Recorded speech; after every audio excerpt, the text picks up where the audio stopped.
এবার একটু আলেমুল্লাহ রাজনীতি ভাবেন কি ঘটনা কি বলে এটা কয় কি কোরআনের পথ কিন্তু আপনার মেয়েরাদের কথাই বলছি কিন্তু এটা রহস্য দেখেন এই জন্য বললাম নস ভিত্তিক কথা বললে আপনি কত একটা নসের কথা বলে খুঁজে পাবেন কি ঘটনা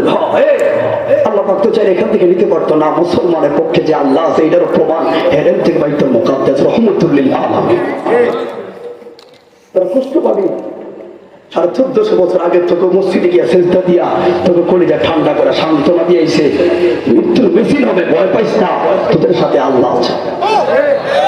আবার কি পৃথিবী পুরো পৃথিবীটা এক পাল্লা রাখো আর আল্লাহর একটা সেজদা অন্য পাল্লা রাখো সেজদাটার দাম হবে বেশি নূরের নবী 2 রাকাত নামাজে 4টা সেজদা দিয়ে দিয়েছে অতএব এই জন্য দেখেন আমরা যদি মরণ দেখলে কেমন কেমন লাগে আর বাইতুল মুকাদ্দাসের গাজার আশেপাশে ছেলেরা মেয়েরা এগুলো হাসে গর্বরা গেছে হাসে কিছু লাগে না তোমার কি টেনশন লাগা পায় না কেন আমি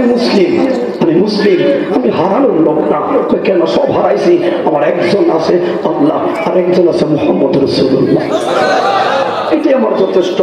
এই জন্য বলি ও ভাই ইসলাম ধর্মের জাতিটা কেমন জানো ঐক্যবদ্ধ খ্রিস্টানরা সবাই সব ডিপার্টমেন্টে আলাদা কিন্তু এক জায়গা এক কি জানেন মুসলমানকে ধর্মের ক্ষেত্রে সবাই এক কথা বলে ঠিক না বেড়ে তাহলে এখন আমরা তো আগে ওয়াদি শুনি এটা বহুত কথা বলতাম এগুলা বাদ দেন ভাই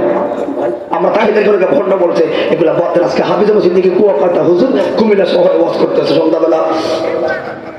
আমাদের সাথে যখন আমি ঢুকতেছি তখন বড় সেক্রেটারি নাম বলবো না আমাদেরকে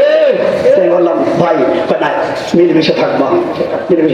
যে একটা আনন্দ পরস্পর হ্যাঁ আকীদা ভিন্ন থাকতে পারে এগুলো আমরা সমাধান করবো এগুলো মঞ্চের বিষয় না তবে লা ইলাহা ইল্লাল্লাহ মুহাম্মদ রাসূলুল্লাহ আপনারটা আমারটা এক মক্কা মদিনা এক একটু ডিবেটেরটা বাদ দেন না ঐক্য হন দেখেন এই সোনার বাংলাদেশটা আবার মদিনার আদলে সেজে যাবে কথা বলো ঠিক না ঠিক আমরা মুসলমানরা ঐক্য হওয়ার পক্ষে কারা কারা হাত তুলে লেখেন যাই আল্লাহু আকবার